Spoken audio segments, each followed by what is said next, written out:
1968 को एक नौजवान कपल गाड़ी में अपनी पहली डेट पे निकला था। उनको प्राइवेसी चाहिए थी, इसीलिए उन्होंने कैलिफोर्निया में हरमन लेक की तरफ गाड़ी मोड़ दी। गाड़ी में 16 साल लड़की बेटी लू जेनसन और 17 साल का लड़का डेविड फ्राडे दोनों इस बात से बेखबर थे कि एक अजनबी आदमी इनका पीछा कर रहा है। अभी वो लेक हरमन के पास रुके ही थे कि पीछे से अजनबी गाड़ी आई, जिसमें बैठे शख्स ने डेविड और बेटी को गाड़ी से उतरने का कहा। जब उन्होंने मना किया तो उस शख्स ने उनको डराने के लिए उनकी गाड़ी के पिछले व्हील पे एक फायर कर दिया। डर के मारे डेविड और बेटी फौरन गाड़ी से निकल कर भागे, जिस पर उस शख्स ने उन दोनों को गोली मार दी। डेविड को सर पे तो बेटी को 5 गोलियां उसकी पीठ पर लगी। इस सीन के बाद वो शख्स फौरन मौके से फरार हो गया। यही वो दिल दहला देने वाला वाकया था जिसने एक बदनामे ज़माना सीरियल किलर की तलाश की शुरुआत की।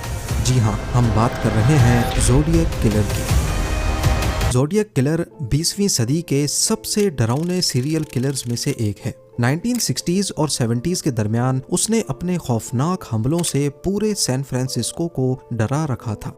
वो अखबारों और पुलिस वालों को लेटर भेजता, फखर से अपने कत्ल का एतराफ़ करता और उनको सुलझाने के लिए पहेलियां भी भेजता था। अपने पहले 2 मर्डर करने के बाद वो 6 महीनों तक चुप बैठा रहा, लेकिन फिर दोबारा से नमूदार हुआ एक दूसरे मर्डर केस के साथ। 4 जुलाई 1969 ये अमेरिका में इंडिपेंडेंस मनाने का दिन था। 18 साल डैर्लिन फेरिन और 16 साल माइकल मेजल फायरवर्क्स का सामान लेने गाड़ी में निकले थे। उन्होंने नोटिस किया कि कोई अजनबी गाड़ी उनका पीछा कर रही है। गाड़ी को धोखा देने के लिए वो ब्लू रॉक स्प्रिंग्स पार्क की पार्किंग में टर्न हो गए, लेकिन पीछा करता अजनबी भी उनके पीछे ही पार्किंग में आ गया। पहले उसने अपनी गाड़ी उनके बराबर में लगाई, लेकिन कुछ सेकंड्स के बाद गाड़ी रिवर्स करके चला गया। ये देखते हुए डार्लिन और माइकल ने एक सुख का सांस लिया, पर यह सुख सिर्फ कुछ ही लम्हों का मेहमान था। अजनबी गाड़ी दोबारा से आई और इस बार उनकी गाड़ी का रास्ता ब्लॉक करके पीछे पार्क हो गई। उसमें से एक शख्स निकला जिसके हाथ में एक पावरफुल फ्लैश लाइट थी, जो उसने डार्लिन और माइकल के मुंह पे मारी।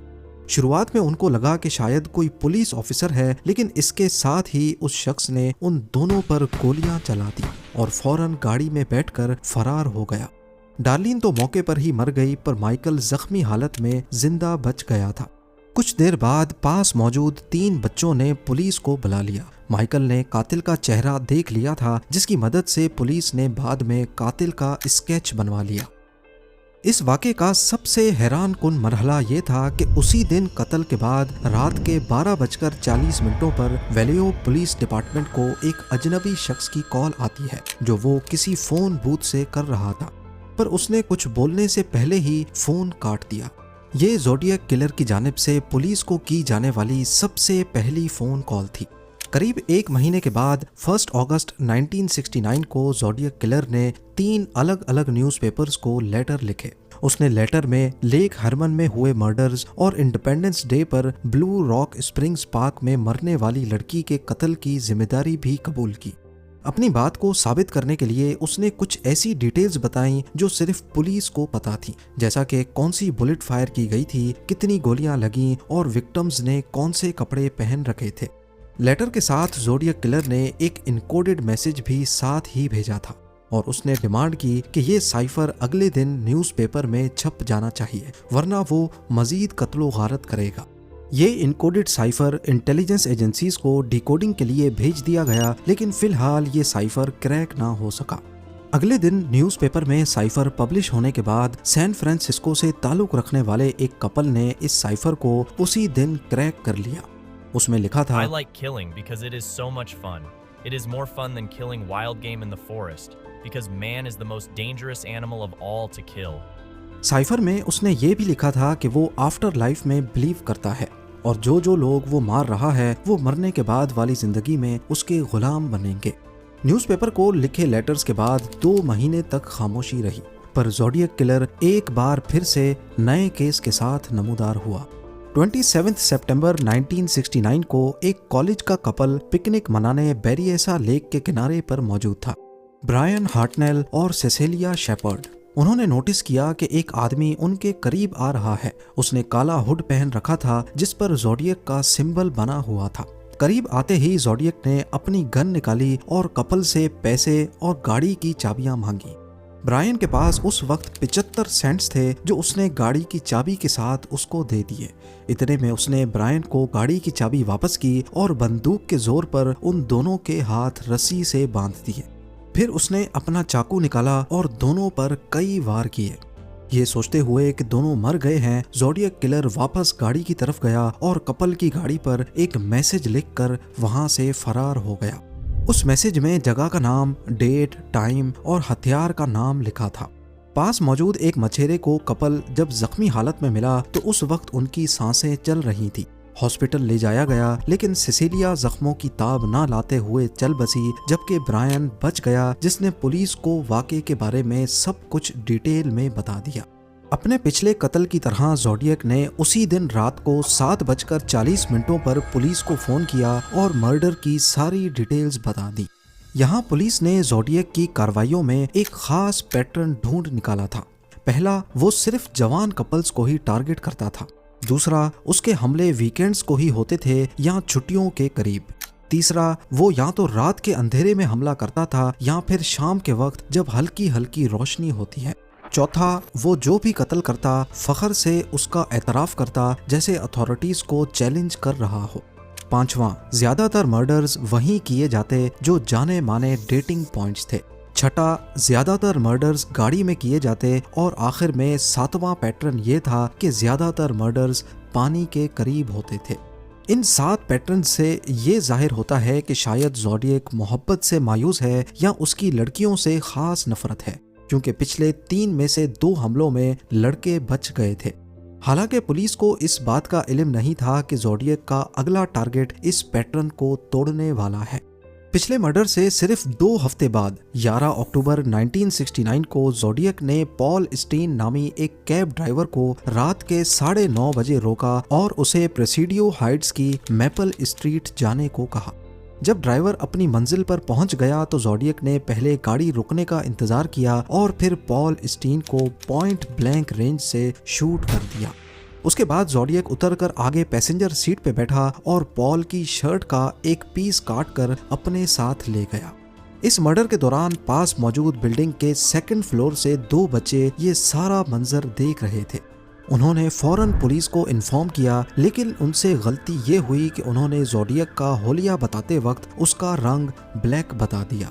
उसी एरिया में एक पुलिस कार पेट्रोलिंग पे निकली हुई थी। उन्होंने फौरन मैपल स्ट्रीट का रुख किया और रास्ते में उनका टकराव ज़ोडिएक से हुआ, जो हल्की धुंध के बीच पैदल चल रहा था।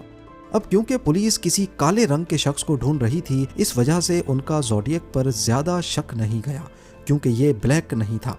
पुलिस ने ज़ोडिएक से रुक कर पूछा जरूर कि क्या उन्होंने इस एरिया में कुछ अजीब सा देखा है।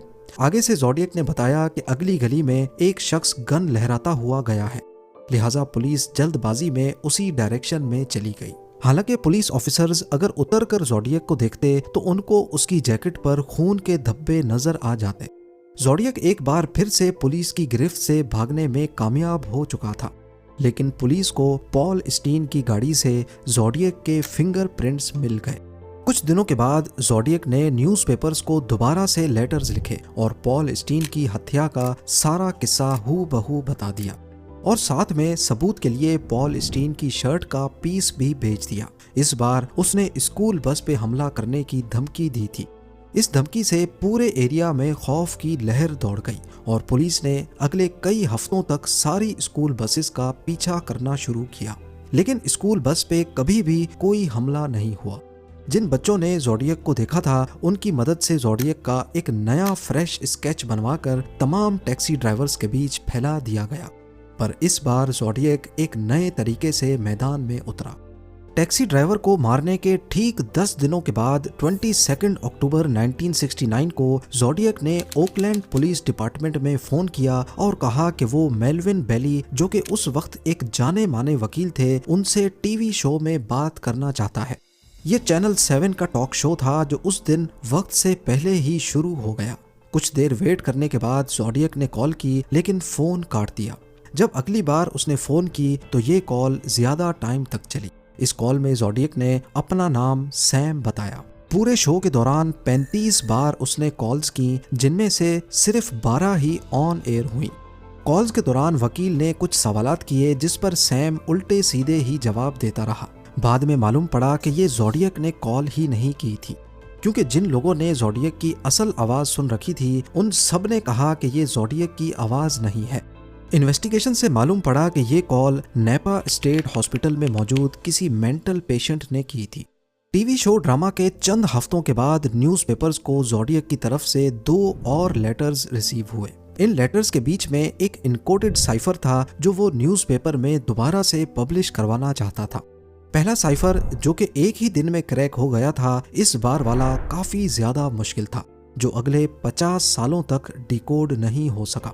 चंद साल पहले 2020 में 3 कोड ब्रेकर्स ने कंप्यूटर सॉफ्टवेयर की मदद से इस साइफर को डीकोड किया। इस साइफर में ज़ोडिएक ने अपने बारे में तो कुछ नहीं बताया, ना ही और कुछ इंपॉर्टेंट क्लू दिया, बल्कि ये जरूर कहा कि टीवी टॉक शो में कॉल करने वाला कॉलर मैं नहीं था।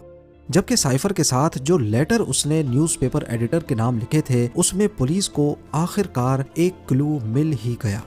वो इस बार पुलिस को धमकी दे रहा था कि उसने एक बॉम्ब बना लिया है जो उसकी बेसमेंट में पड़ा है। कई पेजेस पे लिखे इस लेटर में काम की सिर्फ यही एक चीज थी। अगर वो वाकई सच बोल रहा था तो इसका मतलब ये हुआ कि ज़ोडिएक किसी अपार्टमेंट में नहीं बल्कि घर में रहता है जहां बेसमेंट हो सकती है। और उस वक्त बेसमेंट्स बे एरिया में इतनी कॉमन नहीं थी, यानी ज़ोडिएक बे एरिया में नहीं रहता। अपने घर में बेसमेंट का बताकर शायद ज़ोडिएक ने एक गलती कर दी थी। इन लेटर्स के 5 महीने के बाद 22 मार्च 1970 को ज़ोडिएक ने हाईवे 132 पे कैथलीन जॉन्स नामी खातून को किडनैप करने की कोशिश की, लेकिन खुशकिस्मती से वो जान छुड़ाकर भाग निकली। जब पुलिस ने कैथलीन को ज़ोडिएक का स्केच दिखाया तो उन्होंने फौरन उसको पहचान लिया। अगले 4 सालों तक ज़ोडिएक कई लेटर्स और साइफर्स भेजता रहा। किसी में वो मर्डर्स की डिटेल बताता तो किसी में मूवी के रिव्यू लिख देता था। एक लेटर में उसने बॉम्ब की लोकेशन भी बताई, लेकिन उस लोकेशन पे पुलिस को ना ही कोई बॉम्ब मिला, ना ही कभी कोई धमाका हुआ। उसका आखिरी लेटर 30 जनवरी 1974 को रिसीव हुआ, जिसमें उसने अपने मर्डर का स्कोर कुछ ऐसे लिखा था, मी 37 SFPD 0, यानी मैंने 37 मर्डर्स किए हैं, जबकि सैन फ्रांसिस्को पुलिस डिपार्टमेंट का स्कोर 0 है। पर पुलिस का कहना था कि ज़ोडिएक एग्जेजरेशन में ज्यादा नंबर्स बता रहा है, जबकि उसके तरीके से किए जाने वाले मर्डर्स की तादाद सिर्फ 5 है। पुलिस और दीगर लॉ इन्फोर्समेंट एजेंसीज जैसा कि CIA ने ज़ोडिएक के बिहेवियर और उसके कत्ल करने के तरीकेकार पर गहरी रिसर्च करने के बाद ये नतीजा निकाला कि ज़ोडिएक कोई मामूली इंसान नहीं बल्कि मिलिट्री ग्रेड की नॉलेज रखता है। क्राइम सीन से मिलने वाले फुटप्रिंट्स भी जिस जूते के बताए जा रहे हैं वो विंग वॉकर है, जो नॉर्मली किसी मिलिट्री स्टोर पर मिलते हैं। इसके अलावा क्रिप्टोलॉजी और साइफर का एक्सपीरियंस भी हो सकता है इसने मिलिट्री में रहने के दौरान हासिल किया हो। अब क्योंकि पूरे अमेरिका में ज़ोडिएक किलर ने खौफ तारी कर रखा था और उसको खासी अटेंशन भी मिल रही थी, और इसके बीच कई लोगों ने अटेंशन पाने के लिए ज़ोडिएक होने का झूठा दावा भी किया, जिससे असल ज़ोडिएक की तलाश पुलिस के लिए और ज्यादा मुश्किल हो गई। शुरुआत में पुलिस का शक आर्थर ली एलन नामी शख्स पर गया। काफी सारे सबूत आर्थर के खिलाफ जा रहे थे। एक तो ये कि उसका मिलिट्री बैकग्राउंड था, दूसरा उसके पास से एक घड़ी मिली जिस पर ज़ोडिएक लिखा था और लोगो भी बना हुआ था। लेकिन ना ही आर्थर की हैंड राइटिंग और ना ही फिंगरप्रिंट्स ज़ोडिएक से मैच हुए। कई साल तक पुलिस की कस्टडी में रहने के बाद वो 1992 में मर गया। पुलिस का दूसरा सस्पेक्ट रिचर्ड गायकोस्की नामी शख्स था, क्योंकि उसकी शक्ल ज़ोडिएक से मिलती थी, लेकिन इसके अलावा उसकी हैंड राइटिंग और फिंगरप्रिंट्स ज़ोडिएक से मैच नहीं हुई। इसी तरह पुलिस ने टोटल 50 लोगों को शक की बिना पर उठाया, लेकिन उनमें से कोई भी ऐसा मुजरिम नहीं था जिसकी सारी प्रोफाइल ज़ोडिएक से मैच करती हो। बेशक इस केस को हद से ज्यादा शोहरत मिली, लेकिन ज़ोडिएक किलर की असल शनाख्त जुर्म की दुनिया में आज तक एक मिस्ट्री बनी हुई है कि आखिर ज़ोडिएक कौन था, उसने क्यों इतने लोगों का मर्डर किया और लाइफ आफ्टर डेथ